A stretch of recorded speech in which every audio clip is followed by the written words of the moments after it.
In the royal household of Dubai's ruler, Sheikh Mohammed Al Maktoum, life has never been short of drama. Behind the glittering palaces and the endless desert lies a web of stories that combine mystery, love, power, and heartbreak. Within these golden walls, secrets hide behind smiles, and silence often speaks louder than words. Among the tales that have shaken this royal family are stories of wives who vanished, daughters who fled, and scandals that were buried deep. But today, one story rises above the rest, the story of Sheikh Mansoor Al Maktoum, the son of the ruler and the brother of the famous Crown Prince Hamdan. To the world, Mansoor is one of the most eligible bachelors alive, a handsome prince born into wealth and authority. But behind that perfect royal image lies a far more complicated truth, one of hidden lineage, a lost mother, and a family secret that continues to echo through time. Who really is Sheikh Mansoor? Why, according to whispers, was he forbidden from ever seeing his real mother? And why is he constantly compared to his brother, the beloved Crown Prince Hamdan? Let's take a journey into the life of a man who seems to have everything, except the one thing money and titles can never buy. The ruler of Dubai, Sheikh Mohammed, officially had 6 wives, though many believe there were more, women whose names were never recorded, whose lives disappeared into the shadows of royal tradition. For these women, giving birth often marked both a beginning and an end. After the child was born, many of them quietly vanished from the palace, never to be seen again. Their children remained behind, growing up under the strict care of Sheikh Mohammed's senior wife, Hind. Within this tightly controlled world, where obedience was law and reputation everything, even the number of the Sheikh's children remains uncertain. The royal family lives under secrecy, protected from public eyes. And it was into this world that Prince Mansoor was born, a young boy destined for greatness, but also burdened by a secret he didn't choose. From a young age, Mansoor showed discipline and intelligence. He was educated at the world-renowned Royal Military Academy Sandhurst in England, an institution famous for training the children of kings and princes. There, he learned leadership, combat strategy, and discipline. Later, he would even serve in Yemen, fighting rebel forces, a rare move for a prince of his standing.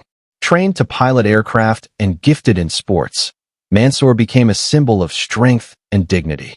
As the chairman of the Dubai Sports Council, he worked to promote athletic development in the UAE, often attending major events and representing Dubai on the world stage.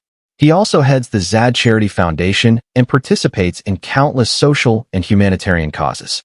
To the outside world, Sheikh Mansoor was a prince with a golden touch, disciplined, brave, and honorable.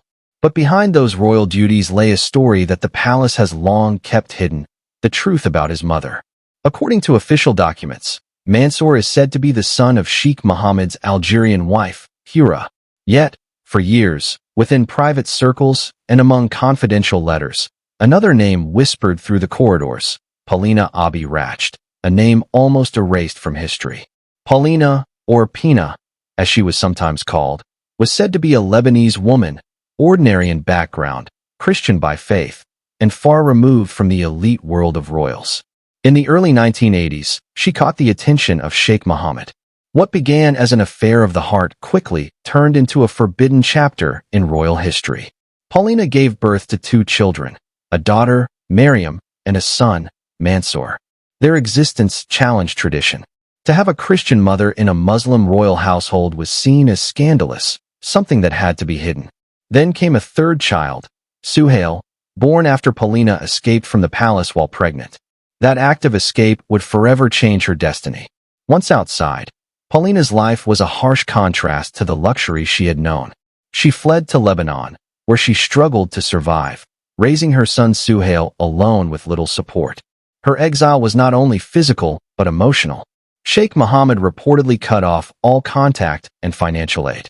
Paulina lived with heartbreak, writing letters over the years to Dubai, pleading, begging, and hoping for a single glimpse of the children she had lost. But her letters went unanswered. The palace had closed its doors to her forever. For Maryam and Mansoor, growing up within the palace walls meant silence. They could never speak of their mother. Their official records listed them under different maternal names, effectively erasing Paulina's existence. Mansoor was listed as the son of Hura, the Algerian wife, while Maryam was recorded as the daughter of the Lebanese wife, Delilah Alula. Two different women, two false names, all to protect the royal image and hide a truth that could have shaken the dynasty. In exile, Paulina continued to dream of reuniting with her children, but the walls of royalty proved stronger than a mother's love. Neither Maryam nor Mansoor ever met their real mother again.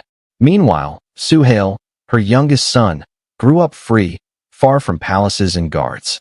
He was raised in the Christian tradition and lived a simple life in Lebanon. He never carried a royal title, but what he had was priceless: freedom, authenticity, and a life beside his mother. Those who know Suhail say he never envied his royal siblings. To him, freedom was greater than any crown. It's said that years later, there was one short, secret meeting between Suhail and Sheikh Mohammed. They looked alike, almost mirror images. But despite that, the sheikh never publicly acknowledged him. The meeting was brief, silent, and ended without reconciliation. Maryam, Mansoor's sister, grew up adored by her father. She lived a life of luxury, receiving one of the most generous allowances ever heard of, 1 million dirhams a month, roughly $270,000, just for personal expenses. Her world was filled with high fashion, designer handbags, luxury cars, and private jets. Yet even she carried the invisible burden of a hidden past. In 2019, Maryam married her cousin, Sheikh Suhail bin Ahmed Al Maktoum, one of the wealthiest and most powerful men in the Middle East. Her marriage ended her dependence on her father's generosity, sealing her future within the family's inner circle of power. As for Mansoor, he grew up surrounded by palaces, wealth, and privilege. But even as he smiled for official portraits, he was a man shaped by loss. Behind his disciplined demeanor lies a son who never knew his mother, a prince whose birth was considered a secret. Many believe this is why he remains unmarried even at 36. Perhaps he fears that love in the palace comes with conditions, or that history might repeat itself, trapping his future children in the same web of control and separation. Despite his hidden pain, Mansoor has shown courage and strength. One night, on New Year's Eve, when a fire broke out in a Dubai hotel, he was seen among firefighters, helping shoulder to shoulder with them to fight the blaze. That moment revealed his true character, a man not just born into privilege, but willing to stand with his people. Stories like that made him admired not just as a royal, but as a human being of compassion and bravery. Yet, in the grand hierarchy of Dubai's royal family, Mansoor will never be the heir.